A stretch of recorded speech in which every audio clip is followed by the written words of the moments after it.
Well, it's Monday again, and that means we've got another class for you. I wanted to be, I'm nothing if not a person who loves a good theme. So I'm going to stick to the theme and wear something that looks like sort of pajama-ish. It's my tie-dye sweatshirt. And maybe you did or didn't get on the tie-dye sweatshirt outfit concept in the last few years, but I thought, well, let's just go with it. Because we're talking about stress, sleep, and sadness, which are topics that I think are really important these days, right? Like, who do you encounter that is not like, oh, gosh, I'm tired, or I'm feeling really like anxious or stressed out about like what's going on in my life or what's going on in the world or what's going on around me. You know, there's just so many things that can add to our levels of anxiety, and even some of us maybe even be predisposed towards anxiousness as it is, or stress as it is.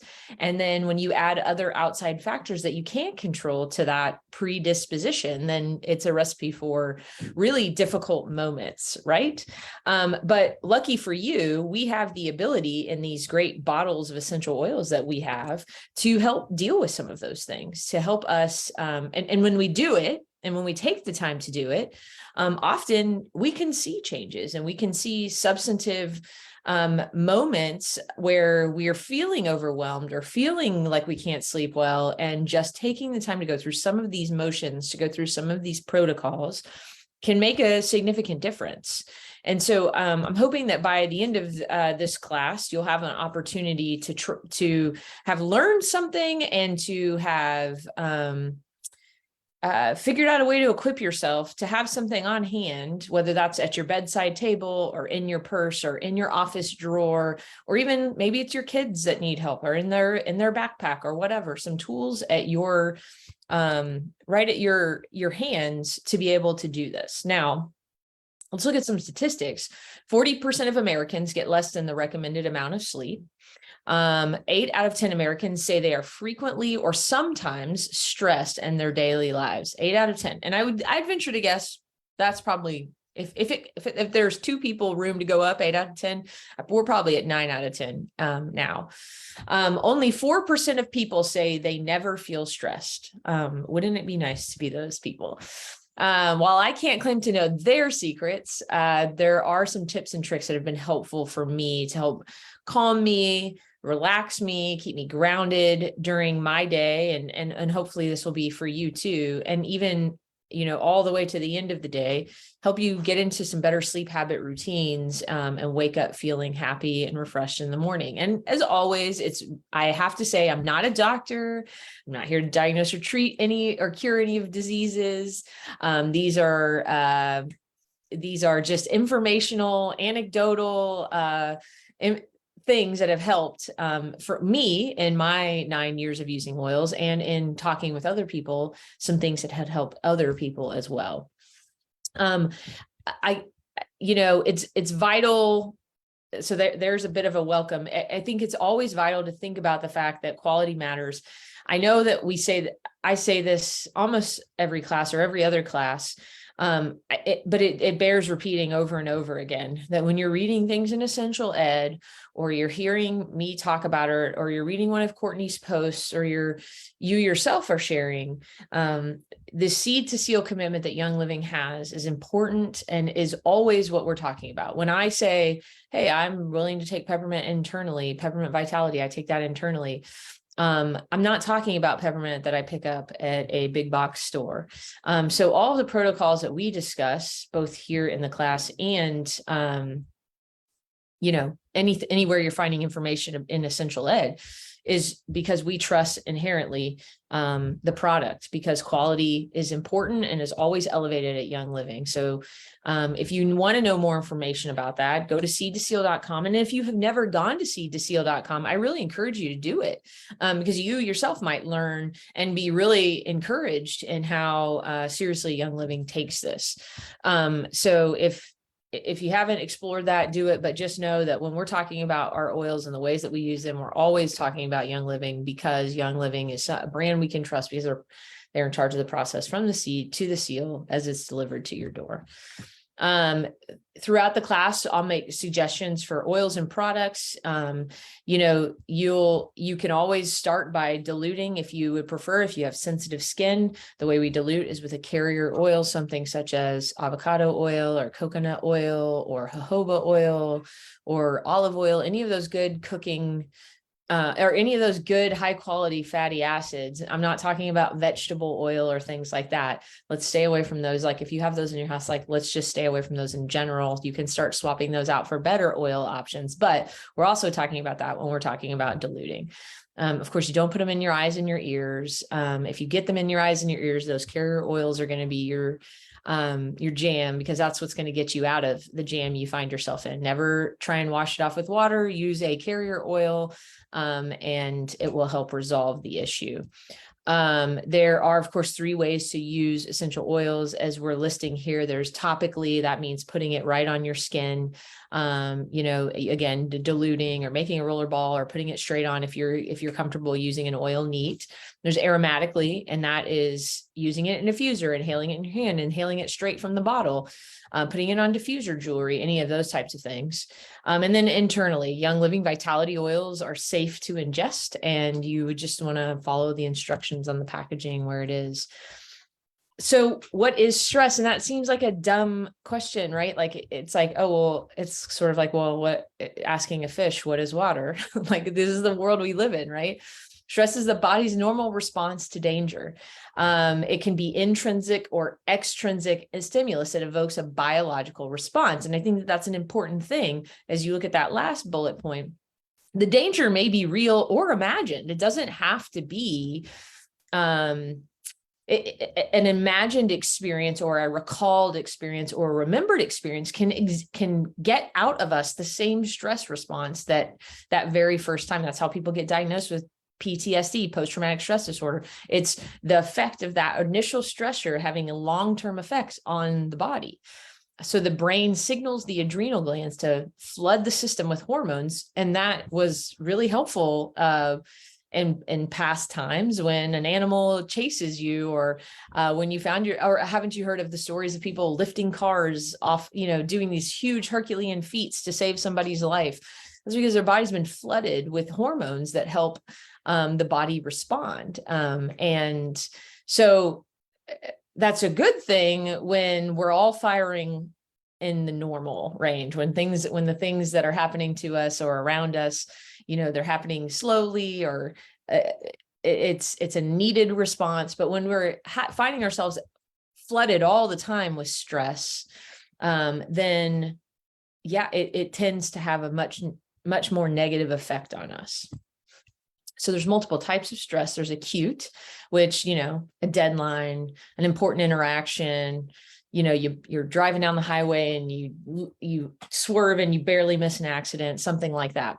That can abate after the incident passes, or it can persist in our minds, like I was talking about.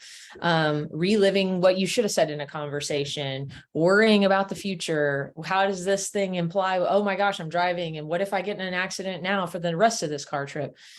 So there's episodic acute, which is experiencing mini crisis regularly, a constant state of tension.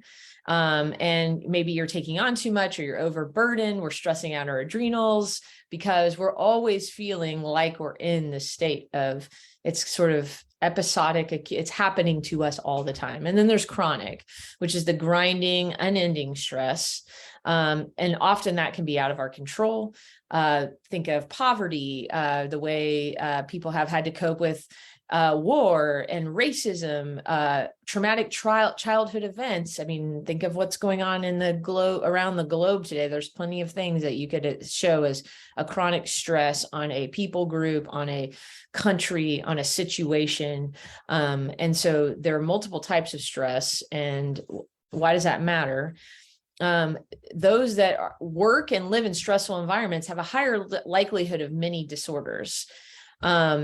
So there are longitudinal studies, and it's kind of a fascinating thing to look at, but there are longitudinal studies about how stress and stressful events can affect whole groups of population. In fact, I remember reading once, and I don't have the info exactly right here, but of scientists, social scientists, or anthropologists, or somebody who followed a group of women. It was like this really specific group of people who were greater than probably 7 months. They were in their last trimester of pregnancy with babies when like that huge tsunami happened in 2004 or whenever, or 2005, whenever it was. And so they kind of followed up with them because the stress that was flooding the mom actually influenced in utero that child that was born years down the road. So stress really does impact us. It can be triggering, or it can be aggravating factors to many different diseases, pathological conditions. And at a minimum, we can all attest, I think, to whether you're just like, oh, I've never been to war, or I've never felt, I've never had a natural disaster cause some death in my family or any, but at a minimum, the stressors that you and I are encountering in a day in, day out way, whether they're acute or episodic or ongoing chronic, they're affecting our homeostasis, right? And homeostasis, again, is that balance. It's the righting, as a ship is tossed about a sea, it's righting that ship and bringing it all back into balance. And we know that the oils work wonderfully to help us bring ourselves into this homeostasis. That's what we're looking for.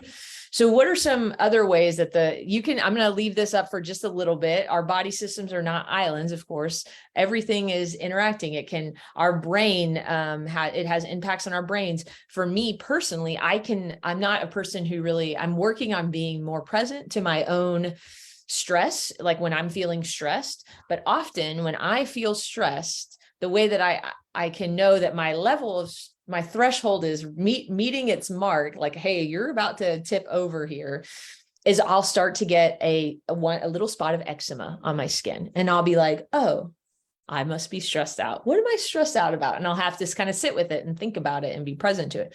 Of course, it can make your heart race. It can hamper your immune system, right? It can affect your reproductive system, the gut, all of these things. We don't get to just have these crazy thoughts in our heads or stress ourselves out or experience stressful things and think, oh, well, it just starts and ends here in my brain, because it doesn't. So you have to think about, okay, Christy, I hear you. I get it. There are a lot of things that are impacted by stress. Well, so now what can I do about it? Well, I don't know if you've heard of the Great Day Protocol, but how you start your morning can have a huge impact on the remainder of the day. It can be an indication of how you're going to end your day, even. If you wake up with your mind already racing, this is why they tell you not to have your phone right by your bed, because if you pull that phone up and the first thing you're doing is checking your inbox or checking your email or scrolling onto social media, like that's not a good start to the day. And almost any person would tell you, if you can carve out the first 30 minutes of your day to not let that just bombard your system, that would be helpful. But if you wake up and your mind's already racing, or you wake up late, or maybe you got a big thing happening that day, you're going to start your day frazzled, and your day will probably continue to be frazzled unless you can disrupt it. But Gary Young developed something he called the Great Day Protocol, and it uses 4 specific oils to support our emotions, promote feelings of harmony and joy, and to guard against negative energies that disturb our thoughts and send our emotions into a tailspin. So you can use these oils to help combat occasional sadness. And, you can take a closer look at some of these. I'm going to pull it up like this too. And so there's here's the oils, and I'll walk you through some of them, but I wanted to give this Great Day Protocol because I had found this once and I thought it was a really cool, unique way, depending on what kind of your faith persuasion is. I come from a Christian background, and that's how I have a Christian faith. And so sometimes it's really helpful for me to think about what are some scriptures or verses or truths that I can tell myself as I use these oils. So just have these here for you to take a look at. I'll upload the JPEG into the comment section of Essential Ed. So Valor promotes a feeling of courage and self-esteem, helps balance the body's energy. You can use this morning on your wrists, and cupped over your nose, inhaled as you set your intentions for the day, visualizing what you want to accomplish and seeing yourself actually doing those things. And here, again, here's some other considerations of truths that you can think about depending on how your day is going. This is the day the Lord has made. I will rejoice and be glad in it. Just even framing your brain in that way. Harmony is the next oil, and it helps to create a positive attitude, reduce stress, and repel feelings of discord and chaos. So you could apply this all over your solar plexus, the area just below your sternum and above your belly button, while setting specific intentions for what your day and for those, for just how your day will go. Joy is a calming, uplifting aroma that's used to bring joy to the heart and mind. You could place a couple of drops in your hand, inhale through your nose, and then rub it over your heart, over your chest. And then you kind of wrap up the Great Day Protocol with White Angelica, creates a deeper feeling of security and protection. And, a lot of people like to think of this oil as like a shield that helps them navigate their day. One way I like to think about, one image that I always go through my brain as I'm going, and let's say I have a difficult interaction with a person. I like to think of the image of it's like, I'm a duck and I'm just letting this roll off my back. I'm just like water off a duck's back. I don't receive this. I'm moving forward. And so White Angelica that's what we can tell ourselves. I'm a duck. I can get through this. I'm not gonna take that on. So it can be your shield to help you have that stress-free, balanced, relaxed mode. You can place a drop in your hands, rub your palms together, breathe in deep, and then rub your hands over the crown of your head, down your neck, shoulders, and into your midsection. So people kind of feel like they really even put it on. And so that's why sometimes people will pull out the full armor of God verses and things like that. So you got the Great Day Protocol under your belt. You're off to start your day really well. So next up, let's talk about that mid-afternoon slip. Despite your best efforts, you probably still have days where you find yourself slipping into the abyss of negative reactions, anxious moments, stressful interactions with others by midday, right? Like who can go through a work, especially for somebody who goes to an office, if you have kids at home, any number of scenarios I can think of where by the middle of the day, something has disrupted even your very best hopes for a good day. Stress Away Roll-On is a really great resource for that. It's a great oil to have on hand. Some people prefer Peace and Calming over Stress Away. So you can see they're both here together. So you can either create your own Peace and Calming roller by just popping one of those roller filaments. If you have not used Young Living's roller filaments, then you're missing out. Young Living sells them in a 10-pack, and you have to look at it. It's not listed as roller ball, it's roller filament. And you get a 10-pack, and I found them to be really, really great. So save your empty bottles or your empty glass 15 milliliters or 5 milliliters, save those and pop a top on. And, you can make your oils last a lot longer that way. It's also a great way to share with people to have those roller filaments on hand. But so, you can think about using Stress Away or Peace and Calming, on your neck, maybe on your temples, on the back of your neck. And the other thing putting oils on is great. And that's a start. But one other consideration is just take 30 seconds to stop what you're doing and breathe in what these oils are doing for us, right?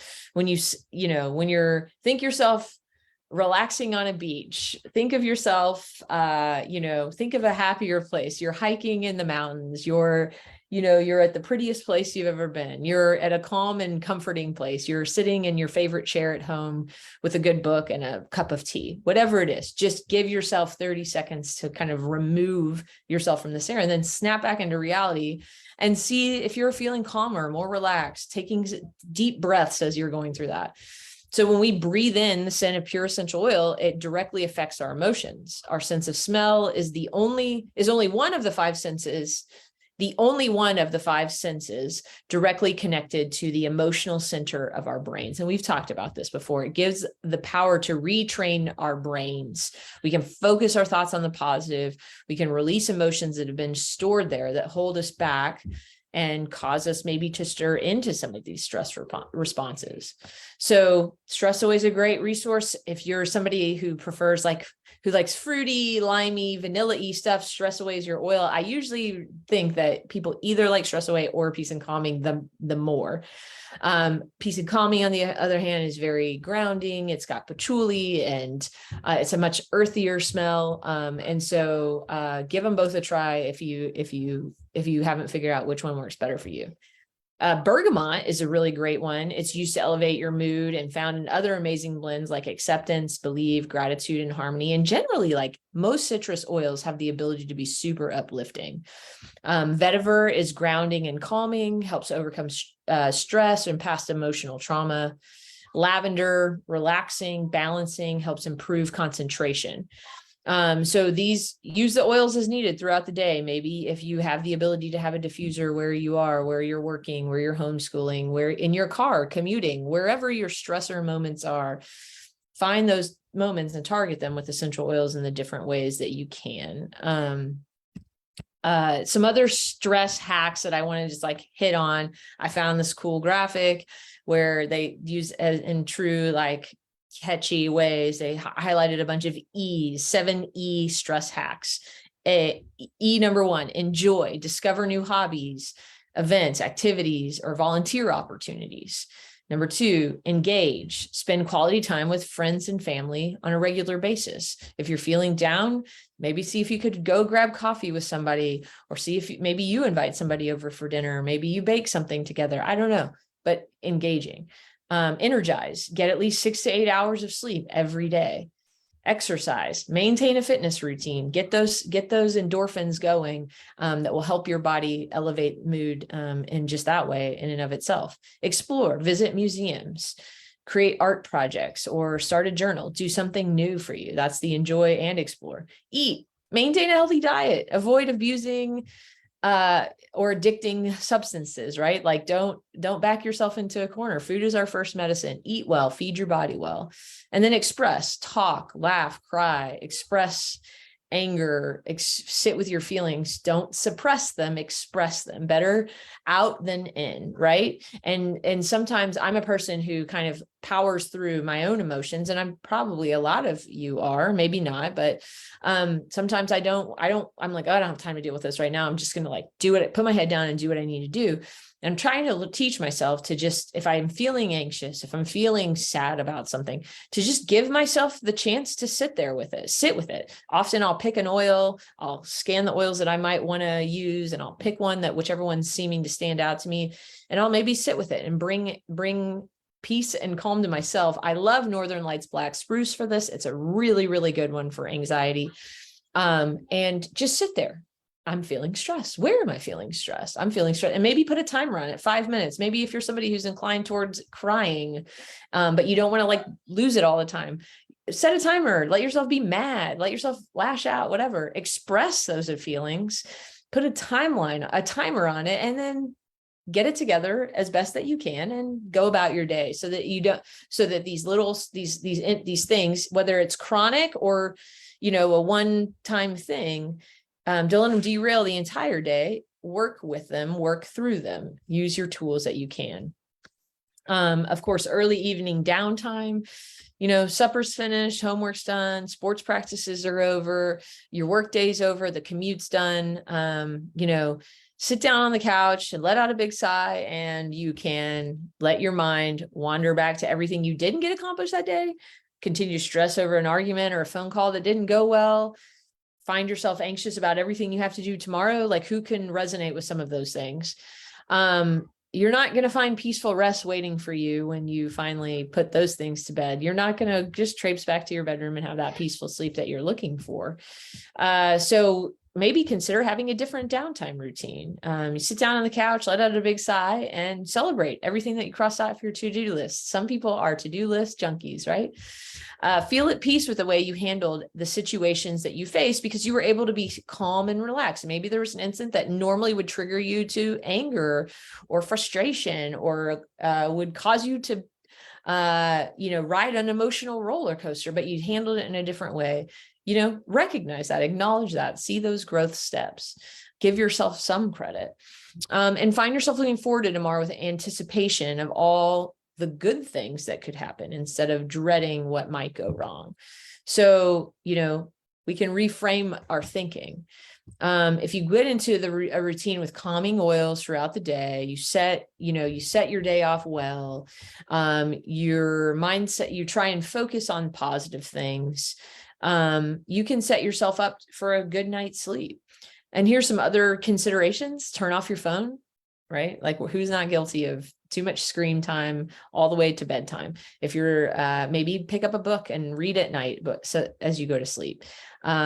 Every study in the world would tell you that you should not have your phone next to your bed. I know most of us use them as alarms, but if this is a real stress for you, or if this is something you're not able to be disciplined about, maybe you have a habit of you get an old-fashioned alarm clock and you set that alarm clock like ye olden days, people my age remember, and you plug your phone in the bathroom, or you have a place that it lives and rests. There's a lot of great tips out there for how to deal with screen time and things like that.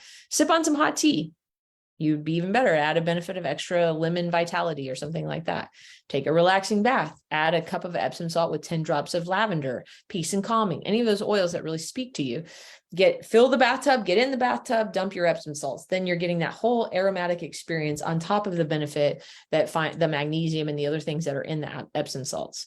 You can go for a walk at night. You might even consider that if you're post dinner, maybe you go for a nap or a walk around the block. You take the dog with you or whatever. You could even do light stretches. There's a ton of things on YouTube that are free videos that you could just be like, you literally type in 10-minute evening stretch, 10-minute bedtime stretch, anything like that. And there are plenty of people out there who are sharing their gift to us of how to lead you into calming stretches and things like that. That could be a great way.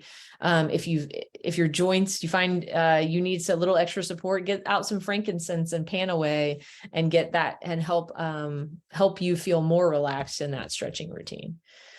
So you can rub oils over your hand, take deep breaths. You can, diffuse it at night. There's just a lot of options.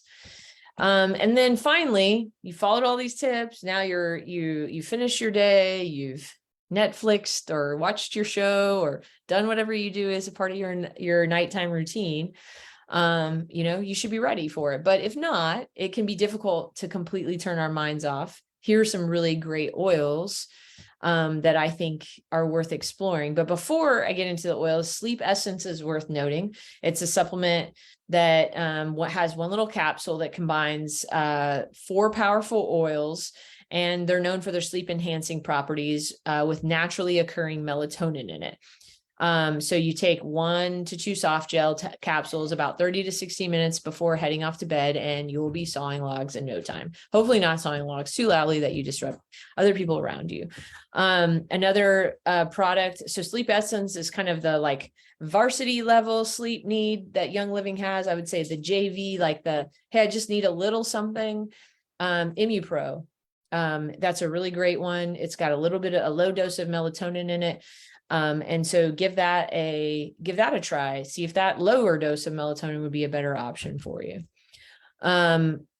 MegaCal is a magnesium supplement. Magnesium is really great. We talked about Unwind. That would be a great supplement to take. MegaCal also has magnesium. So maybe you could take MegaCal 30 to 60 minutes before bed as well. Magnesium is really great for promoting a restful night's sleep and helping you fall asleep. And there's a ton of great information on that. I recommend you research benefits of magnesium for sleep. Go check it out. There's whole product lines in the big box marketplace dedicated to magnesium, giving you the best sleep you can get. So if you roll on options, you can do Rutavala. That's really a really, really great one. A blend of lavender, valerian, and Ruta. Calm CBD roller, lavender, vetiver, frank, orange, and of course CBD. And one day we'll have a class on CBD, but if you haven't explored CBD, that's a whole other really great thing that Young Living offers. Tranquil is a blend of lavender, cedarwood, and Roman chamomile. And of course, Roman chamomile, you know, in and of itself, people you've maybe are familiar with chamomile tea right before bed, right? It has a calming, relaxing sleep. Well, if it made you feel calm and relaxed to drink chamomile tea, imagine that times 100. So Roman chamomile has a power to calm the crankiest babies, relax the most restless adults, minimize the biggest feelings of fear, worry, stabilize the emotions that might be all over the map, and foster the ability to release your most negative emotions. It's a good one to try if you've never explored it. And another favorite among many Young Living members is Dreamcatcher. It's a great one to protect against negative thinking, inspires creativity, and encourages you to chase your dreams. And some people prefer using it in the evening. And some like to use it during the day, but you can play around and see what works. A lot of people will like to diffuse this in their kids' room to help promote good dreams instead of bad dreams. One of my favorites is also frankincense. Frankincense has been really beneficial to me personally. If I have a mind that's racing and I can't stop thinking, I put a drop of frankincense in my hands, take a few deep breaths, put it on the back of my neck, and then rub my hands on my pillow. And I love frankincense for that. It just kind of like helps my mind shut down. Of course, once you're all oiled up, there's other things you can do. You can journal. Again, there's so much evidence that supports journaling, reflecting, even a thankful list, a gratitude journal. Name 5 things that happened that day that went well. Something like that can help, or even just journaling out whatever thoughts are stirring in your mind that you can't get out. So you could also get up. If you're doing all these things and you find yourself still not able to fall asleep, get up, because if you find yourself tossing and turning and becoming more and more restless, getting up and finding a simple mundane task to accomplish, applying an essential oil or whatever, or even grabbing an adult coloring book, or listening to some calming music, or reading a book in a different place, can help put your mind at rest and give you enough of a calm down to get you to fall asleep. I also would really recommend calm stories, things like that, that help just kind of lull you to sleep. So there's also, if you're someone that suffers from occasional stress, sadness, and low sleep, this has probably been you probably are familiar with things, or maybe there's a new trick we've taught you. You don't have to run out and buy every oil we mentioned. If you already have one of the oils that were mentioned here, or an oil that calms you down, use it. Just pick 1 or 2 of the tips that I just shared and implement them. That's it. Of course, every person is different. Everybody's experience with oils will be different. And, it's important to use an oil at least 5 days to see if it'll work for you. It may work instantly, or it may take a little bit of time. Your body may need to clear some things out before it's ready. So just be consistent and open to experimenting. I do want to highlight the Freedom Bundle. After I just said, you don't have to go out and buy everything. These are some important oils. If you really need to kick your sleep patterns into high gear, this is a great bundle for you. They are just really beneficial things in like TR Care and Freedom. Some of these oils you can't get unless you buy the kit, but they're specifically designed to help you calm your mind, allow you to release negative emotions, create a more positive outlook. So there's a ton of great information on this available in Essential Ed. So if this is something that you're interested in, go ahead and dive in. Now, thanks for joining. I hope that this gives you some ideas of how you might tackle stress, sleep, sadness, all of those things about our lives that we can't control, but we can begin to address them instead of ignoring them or suppressing them. So let's get cracking on our stress. Let's get cracking on our sleep and sadness, and help elevate our mood with all of these various oils that we have at our disposal.